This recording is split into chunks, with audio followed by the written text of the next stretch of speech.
Radio es tu revista radial informativa.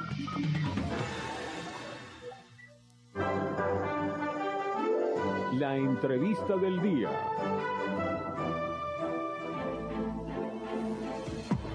Bien, amigos, ya estamos de regreso. Están escuchando Global Radio. Quien les habla, Fidel Rebelo y Gerardo Moreno. Ya tenemos con nosotros a nuestro invitado en línea telefónica desde Buenos Aires, Argentina. Se trata de Daniel Villalón. Él es politólogo, experto en Europa del Este. Es un ex diplomático argentino en Rusia y es un ex funcionario de empresas rusas, tanto estatales como privadas, en áreas de trabajo de banca y de hidrocarburos. Estamos hablando entonces con alguien muy calificado para conversar sobre Rusia, puesto que conoce desde adentro, desde el campo, el desempeño, la cultura, la idiosincrasia y la política rusa. Con Daniel queremos hablar sobre Rusia, evidentemente, en el contexto geopolítico global. Daniel Villalón, un placer tenerlo con nosotros aquí en Global Radio en Venezuela. Muy buenas tardes, bienvenido. Buenas tardes, Gerardo y Fidel. Saludos para ustedes aquí desde la ciudad de Buenos Aires, en Argentina. Daniel, muchísimas gracias por tu tiempo. Este contacto en vivo es muy valioso y quiero iniciar la conversación preguntando, pero permítame primero hacer un comentario.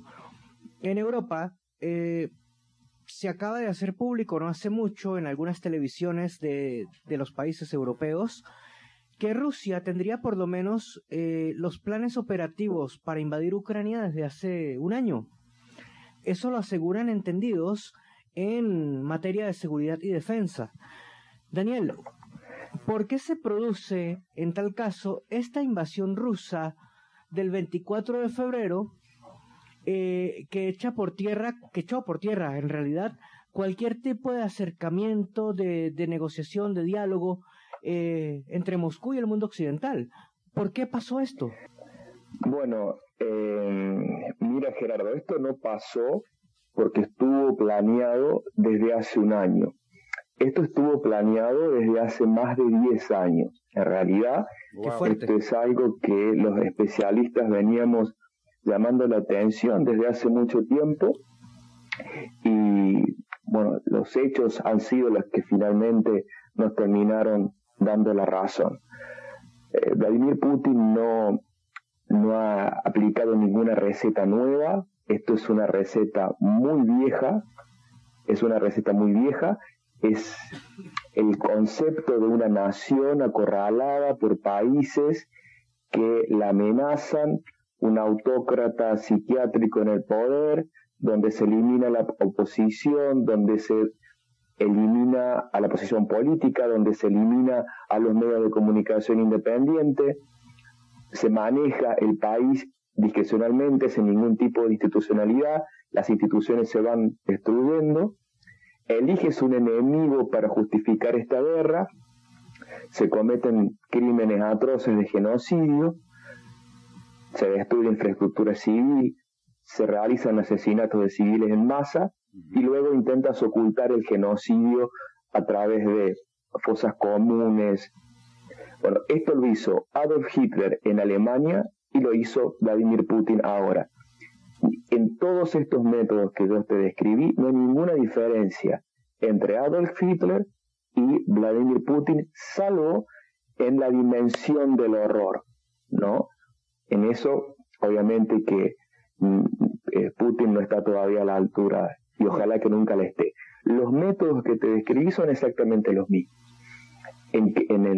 Tanto en Donbass o en Crimea, hace más de 10 años se instalaron agentes dormidos que se penetraron en la sociedad, se mimetizaron en la sociedad y después de un gran trabajo de la prensa al servicio del Kremlin y con el trabajo sucio de artistas, deportistas que se prestaron a todo este juego, se construye una imagen, se construye una posverdad donde en el Donbass, en el Lugansk y el Donetsk, los rusos que ahí estaban viviendo estaban sufriendo un acoso insostenible por el régimen de Ucrania, e inclusive que se les prohibía hablar el idioma ruso.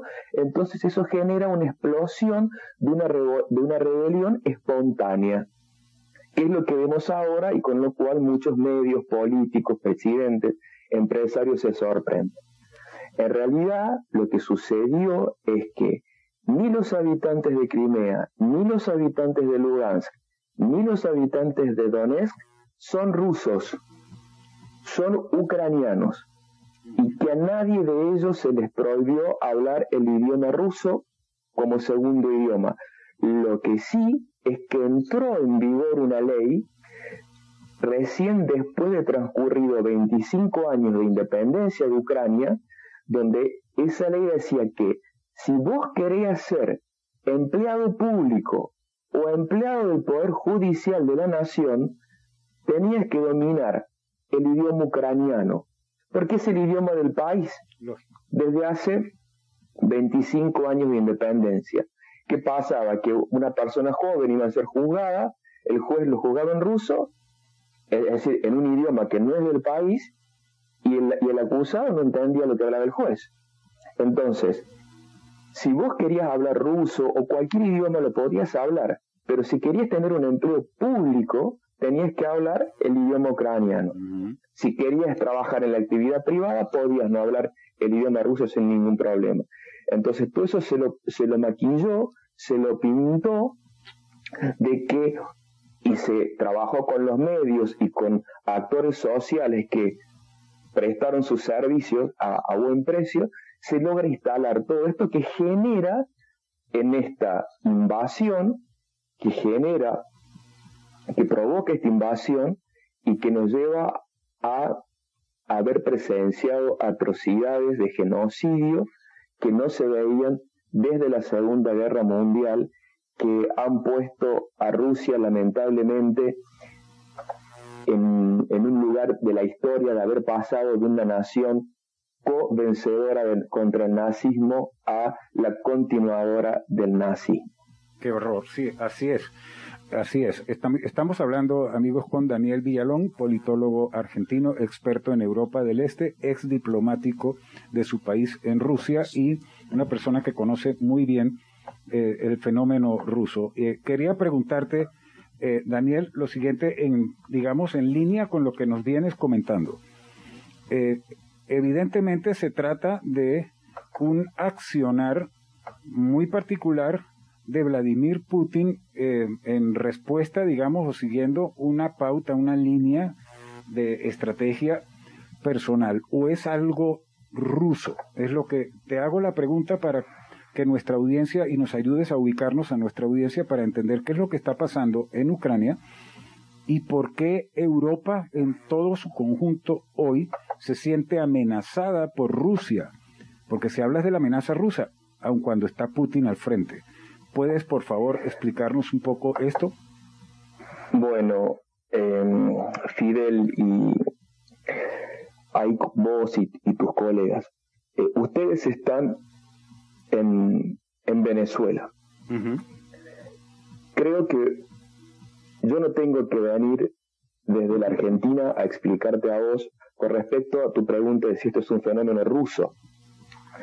Yo no creo que yo tengo ningún derecho de explicarte a vos lo que es un mono con navaja en la presidencia, lo que es un presidente de cualquier orientación política que llega al país por métodos democráticos y llegado al poder destruye las instituciones, destruye la oposición política, destruye los medios de prensa independiente, destruye el tejido social de la nación, destruye el país para ocupar su lugar, que tiene grandes réditos económicos para sí mismo y sus allegados, donde se construye un gran capitalismo estatal de amigos del Estado y donde se implanta una ideología con el supuesto de que es por sacar a la gente de la pobreza y que termina convirtiendo en enemigo al que piensa distinto. Esto que lamentablemente no solamente pasa en la Federación Rusa, esto pasa en Venezuela, pasó en Cuba en su momento, está pasando en Nicaragua, pasa en Corea del Norte, pasa en Irán. Nos guste o no, el mundo tiene dos paraguas para estar debajo de él: el paraguas de las democracias y el paraguas de las tiranías, ambos de derecha o izquierda. Por supuesto que abajo del paraguas de las democracias no todos orinan agua bendita, ¿no? Pero todavía sigue siendo un mejor paraguas para estar que el paraguas debajo de las tiranías. Putin es un continuador de las políticas que ha tenido históricamente la Federación Rusa hacia el pueblo y la nación de Ucrania. En esto también este genocidio que estamos viendo ahora con respecto a que está sucediendo en Ucrania no es nuevo. Este es el cuarto genocidio de la Federación Rusa de Rusia hacia Ucrania. El primero de los genocidios tuvo lugar en el año 1919 con lo que fue la invasión soviética de Ucrania. Cuando el régimen imperial cae, la República de Ucrania declara su independencia y es reconocida entre ellos por la nación argentina, en esos años, para el 20 de noviembre de 1917, era el presidente don Hipólito Yrigoyen, ¿no? que firmó el decreto mediante el cual la Argentina reconoció a la República de Ucrania, y fue el embajador argentino en Francia, don Marcelo Torcuato de Alvear, quien junto con el presidente de la delegación ucraniana en la Conferencia de la Paz en París, que era el doctor Mijailo Zizkiewicz, que establecieron las relaciones diplomáticas entre Argentina con la Ucrania independiente en el año 1919. Ahí tiene lugar la invasión soviética, donde esta república en el año 1922 cae y es incorporada a las patadas a la Unión Soviética. Hasta el día de hoy, por el paso del tiempo y por la posibilidad que tenían los estados en aquella época de manejar la información, no se sabe el número de muertos que hubo. Igual no logró en ese momento doblegar el espíritu de libertad que tenía el pueblo ucraniano, que siempre miró hacia Europa, hacia el futuro, a diferencia del pueblo de la Federación Rusa o el pueblo de Rusia. Luego, entre los años 1932 y 1933, hay lugar al segundo genocidio ruso en Ucrania, algo que se llamó Holodomor, ¿sí? que consistió en esa época el presidente de la Unión Soviética era Joseph Stalin. Ucrania pertenecía a la estructura de la Unión Soviética, pero no había logrado penetrar hasta el último rincón de la sociedad, ¿no? Por eso es que en una zona rica, que es en el Donetsk, en Lugansk y Donetsk, en la zona del Donbass, se genera una hambruna artificial que se llamó Holodomor, cuyas estimaciones en muertos, también debido al paso del tiempo, si bien ya hay más registros que en el genocidio de 1919, se estima que entre 3,5 millones de ucranianos y 8 millones perecieron en ese genocidio que fue una hambruna artificial. Luego, el gobierno de Stalin planta en la región del Donbass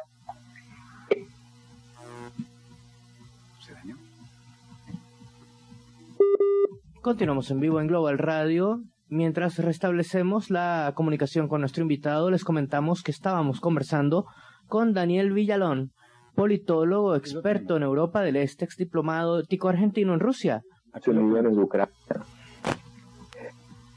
Eso también hay que aclararlo. Luego, entre el año 1941 y 1949, tiene lugar el tercer genocidio de Rusia en Ucrania, en lo que se llamó la sovietización, ¿sí? Que fue un genocidio generalizado que surgió no solo Ucrania, sino otras naciones de la Unión Soviética, que consistía en agarrar una manzana, ¿no es cierto?, dividirla en 4, dejar un cuartito de la gente y las otras 3 partes, enviarla a distintos países del Asia Central en condiciones infrahumanas, en trenes, de carga, en camiones. En el caso de los ucranianos terminó un gran número en Uzbekistán, y murió muchísima gente en esos traslados forzosos. Morían de frío, morían de hambre, que fue realmente una tragedia. Y recién ahora tenemos esta desnazificación que habla Vladimir Putin de como el 4º genocidio de Rusia en Ucrania. Esto que estamos viendo, que podemos ver con nuestros ojos en tiempo real, gracias a la tecnología, la desnazificación es el nombre del 4º genocidio de Ucrania. Daniel, pero si vamos a hablar de descosificación de algo, Rusia tiene mucha experiencia en todo eso. Daniel. La desnazificación, si bien hablamos de que es el 4º genocidio de Ucrania, no es el 4º genocidio que hace Rusia. Rusia es autora de otros genocidios. Por ejemplo, mira, ahora es la desnazificación. Déjame volver a la historia. Entre el año 1917 y 1933 fue la descosaquización. Después te voy a explicar de lo que se trató. Entre 1920 y 1922, la desantonovización. Entre el año 1930 y 1931, la desculaquización. En el año 1941 fue la desgermanización. Entre el 43 y el 44, la destartarización. Entre el 40 y el 41, la despolonización o la desbaltificación. En el 44, la destartarización. O sea, la descosaquización, que fue entre el 17 y el 33, consistió a los cosacos, a la comunidad cosaca, que tenían una gran identidad cultural, como los gauchos en Argentina, por ejemplo. Es el paralelo que se me ocurre. Correcto, Daniel. Encontrar algo más parecido. Daniel, ¿nos escucha? La forma de romper o de aniquilar esa identidad cultural que no encajaba con el Homus Sovieticus que se pretendía alcanzar, se hizo de más de 4 millones de personas a distintos puntos de Siberia y Asia Central, en el cual mueren entre 500.000 y 700.000 personas. En el año 1920 y 22 fue la desantonovización, que hubo una revolución que se llamó la Revolución del Tambov, que estaba liderada por Alexander Antonov, de ahí viene su nombre, desantonovización, que para reprimir esa rebelión se asesinaron 250.000 personas, de los cuales esas 250.000 personas que fueron fusiladas, 15.000 fueron fusiladas por ser sospechosos de colaborar con esa rebelión. La desculaquización, que tuvo lugar entre el 1930 y 1931, los kulaks eran los granjeros ricos, digamos, los que todavía tenían sus propiedades o más o menos mantenían sus fincas, sus campitos, sus casas, que fue directamente el genocidio. Perdimos la comunicación, vamos a repetirla un momentico. Estamos en directo en Global Radio, veníamos escuchando la muy completa exposición en materia histórica de Daniel Villalón, politólogo, experto en Europa del Este, es ex diplomático argentino en Rusia. Vamos a darle punto final a esta entrevista por temas de tiempo. Estamos muy agradecidos con nuestro invitado. Somos Global Radio. Síganos en Instagram, Global Radio VE, en Facebook, Global Radio VE. Daniel, ¿se escucha? Bien. Daniel, para darle cierre a la entrevista por temas de tiempo, podemos hablar rápidamente de Rusia Unida. Rusia Unida, tenemos entendido, es de extrema derecha. ¿Esto es así o qué representa realmente el partido de Putin, las ideas de Putin? Las ideas de Putin representan todo lo que hemos estado hablando. Correcto. Este engendro socialista, este engendro capitalista, imperialista de tinte soviético, implica una nación gobernada como quien gobierna un patrón de estancia, donde el Estado es el dueño de la libertad de su pueblo, donde nadie tiene la posibilidad de opinar distintos y donde no existe ninguna garantía para ninguna minoría. Imagínese ese cuadro. O sea, pero se puede alegar que Putin, y con todo el respeto, Daniel, ¿no? Lo digo con mucho respeto por usted y por la audiencia, pero ¿se puede alegar que Putin está bien o no? Realmente sí está en sus cabales. En sus cabales, ¿no? Para hacer todo lo que está haciendo. Bueno, yo no soy un médico psiquiatra que te pueda decir que esta persona está o no en sus cabales. Sí te puedo decir que es un criminal, un criminal de guerra. Está claro. Lo que sucedió en Irpin, en Bucha, lo que sucedió en Mariupol, esto se vio en tiempo real por un teléfono celular. Yo creo que el problema que tiene esta gente un poco pasa por la edad, ¿no? Hoy en día hacer esto con la tecnología que hay es realmente al menos desacertado. Así es. Estamos hablando con Daniel Villalón, politólogo argentino, experto en Europa del Este, es diplomático argentino en Rusia. Con un conocimiento muy profundo, muy cercano de toda la situación. Daniel, ya para cerrar la entrevista por razón de tiempo, es imposible no preguntarte. Hay que invitarlo nuevamente. Sin lugar a dudas. Hay que preguntarte, porque no podemos dejar ese hueco en este momento. ¿Qué prevés tú? ¿Qué ve Daniel Villalón al frente hacia el futuro en el contexto de esta guerra? La debe ganar Ucrania, pero ¿cuál es la situación? ¿Cómo la ves tú? Es que Rusia ya perdió. Las guerras tienen distintos tipos de... que tú ganes una guerra en el plano militar no quiere decir que vas a ganarlo en un plano moral o en un plano histórico. No, esta guerra está perdida desde lo moral. Fíjate que yo veo algo muy particular en esta guerra y lo vi casualmente por la tecnología. El gobierno de Ucrania armó una base digital pública donde las personas que hayan registrado con su teléfono celular pueden poner el material que han logrado filmar para hacer una gran base de información para luego hacer una demanda penal internacional por crímenes de guerra. El sitio de alquiler de departamentos y casas Airbnb se dio cuenta de que todas las casas en Ucrania y departamentos estaban alquilados. Es decir, personas individuales, comunes, que sin ir nunca a Ucrania, ¿no?, alquilaban una casita o un departamento por el hecho de colaborar con dinero con una persona que está allá. ¿Cuántos de nosotros hemos dejado de comercializar o hemos dejado de consumir productos que tengan que ver con Rusia? Es la primera vez donde la guerra no es cuestión de Estado, sino es cuestión de las personas, donde estamos todos involucrados, donde al menos desconozco cómo es el caso particular de Venezuela, pero acá a mí me da mucho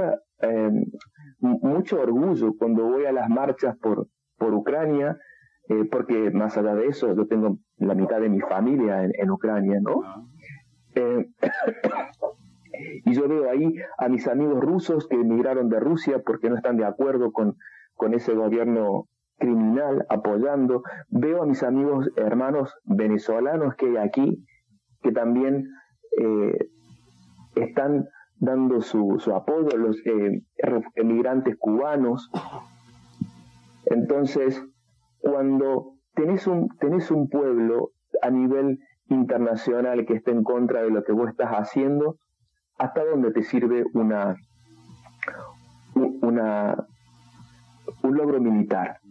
Creo que esto no tiene vuelta atrás. Está perdido el asunto entonces.